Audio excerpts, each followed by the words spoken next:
All right, Nikhil Naz joins us for more on this. Nikhil, this was the fear, right? This is exactly what we discussed when the first time we discussed, the boycott by Bangladesh. He said that this could snowball. How about others reacting in the same way? And here we are. Before we go ahead into discussing what players want, what's good for the sport, politics, all of it, just tell me, what exactly do ICC guidelines say on something like this? Or is there no guideline existing on a situation? No, there's no guideline as such, Sonal, on what happens if a country has to decide not to play one particular encounter. It's happened in the past, but those were different circumstances. And for that, there was prior permission that was taken by the ICC. People refer to the 1996 World Cup, 2003 World Cup, even the 2009 T20 World Cup that happened in England. But on all those occasions, the difference was that either there were security concerns or there were diplomatic issues between the two teams. Here, that is not the case because, for one, you're playing in Sri Lanka and there is no security concern when it comes to Pakistan playing in Sri Lanka because they'll be playing the rest of the matches there. So that is out. Then the diplomatic issues that arise between two countries, that is not the case because Pakistan is not saying that they're playing India because they have an issue with India or their relations with India aren't great at the moment. That's why.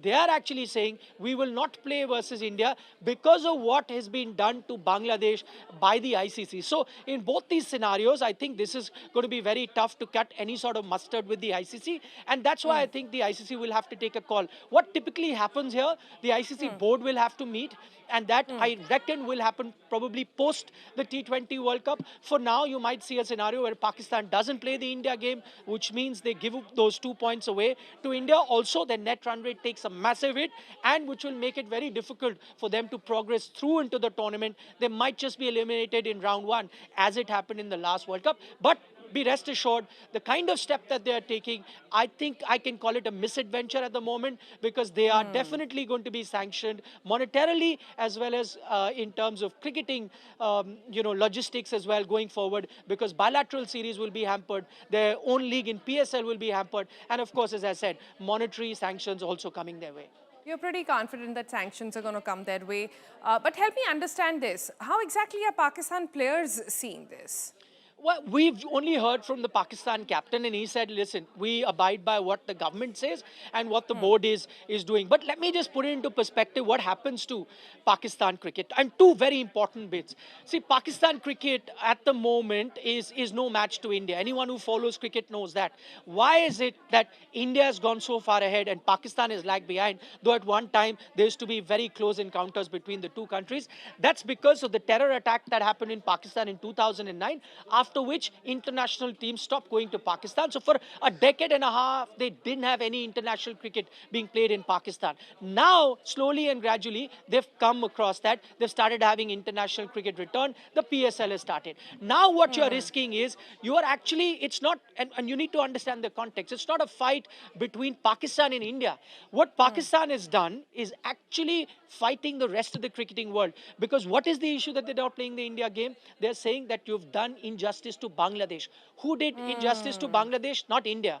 14 boards voted in favor of Bangladesh not playing. So what Pakistan is effectively saying, the rest of the cricketing world is wrong. So what happens in the future? India, Pakistan don't have bilateral series. Do you think from here on you are going against the decision taken by the Australian board, the English board, the New Zealand board, the West Indian board? They all were in favor of Bangladesh not playing. You have an issue with that. Will bilateral cricket once again stop happening in Pakistan? Something that took their cricket back to the ice age. Will that happen once again? Yeah, that is a probability. PSL works because of players that play from the rest of the world, not just Indian players. Will those boards now give NOC to their players to go play the Pakistan Super League? I don't think so. They're risking all of that simply because they've said that it's not been done right for Bangladesh. But truth be told, Sonal, it cannot be. You cannot be standing up for Bangladesh. That can't be the reason. I mean, we all know this actually boils down to what happened between India and Pakistan. All things that went down in the Asia Cup, whether you didn't take the trophy, didn't shake hands. I think that is the crux here. Now they're actually firing the gun on Bangladesh's shoulders, saying we'll not play versus India. Yeah, but what exactly is Pakistan cricket board really thinking, and what are the politicians thinking? What exactly do they stand to gain by all of this? They are in minority very clearly. Their cricketers lose, their country loses ranking, revenue, all of that. What exactly are they thinking? As I said, I think this is a two things that you can look at here. One is, of course, the personal ego of the man who's heading the Pakistan Cricket Board. He also happens to be the Interior Minister of Pakistan, which is like, you know, the equivalent of our Home Minister. Now, he, remember, was the person who was standing on the podium and India refused to take the trophy from him. So he still kept the trophy in the office of the Still UAE not given cricket it. in Dubai. So that one incident. Of course, we know that they weren't very happy with Indian team refusing to shake hands. So either it could be an ego of one individual.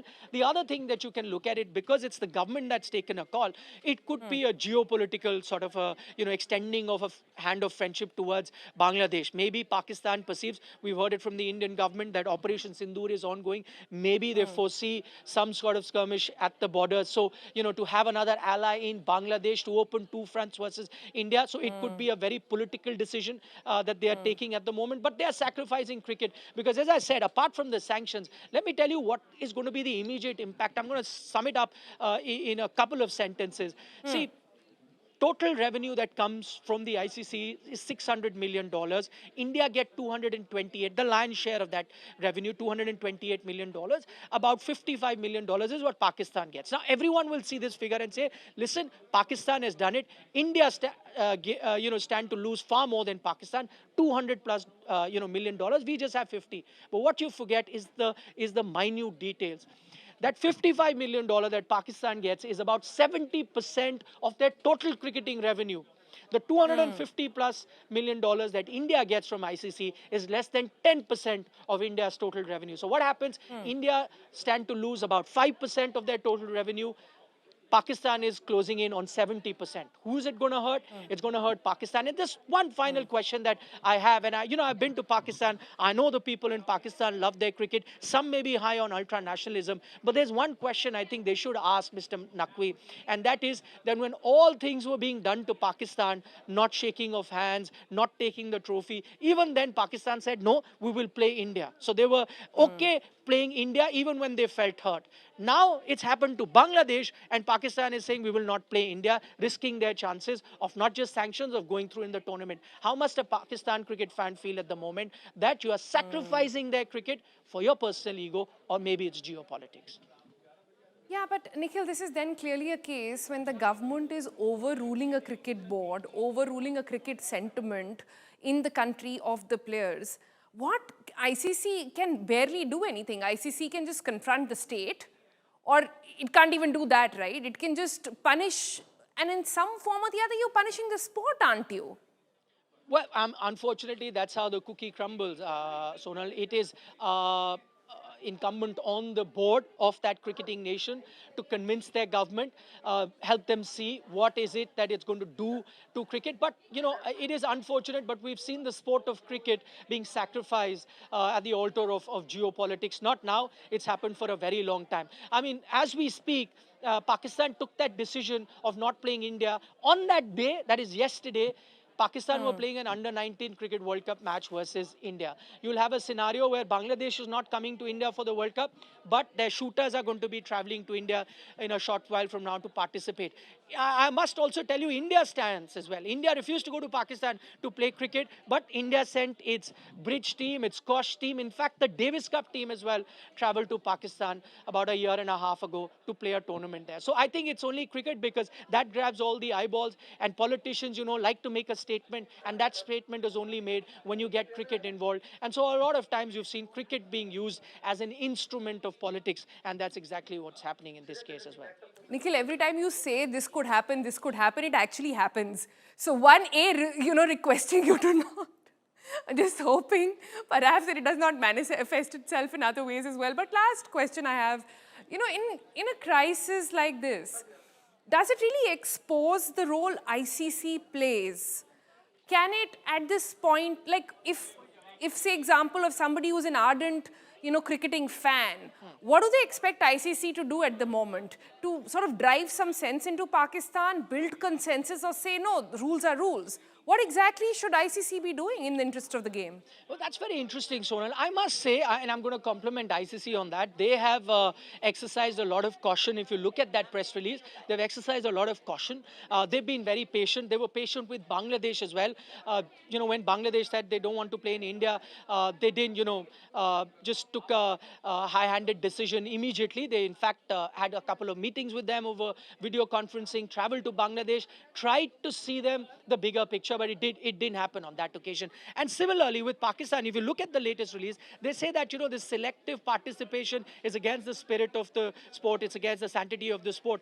Towards the end, they say that we would like Pakistan to reconsider, see that it's going to be, affecting the sport that they themselves are part of. So still they would want some sort of U-turn from Pakistan, because that is to the benefit of the international cricketing community. And I think that's what they're trying to say. So maybe negotiations will be on, but in that circumstances, they cannot, they don't have any sort of jurisdiction over a cricket board or a government of a country. So they can't take that call. And eventually, if Pakistan don't play India, then they'll have to take a hard call. And remember, ICC is not one individual. ICC is a collection of a lot of other cricketing boards. So I'm sure they're going to have a meeting just as they had in the case of Bangladesh, and everyone sits on the table and then votes what must be done to Pakistan for defying a board like that. Because what ICC wouldn't want is a bad precedent to be set, because from here on, cricket could just go south and every team deciding who they want to play and who they don't. Yeah, true that. Nikhil Naz, thank you so much for joining us at the very latest on that. Here's hoping more power and perhaps better sense to our politicians, and also, to get and build some consensus. Remember, it was not very long ago when we were discussing the exact same situation with Bangladesh, and we said, what if tomorrow Pakistan behaves like this? And they have. Now we've spoken about what about cricket. It's not just limited to that. There is a lot of cross-country games happening on other sports. What will happen to them? All of those things are to be looked at.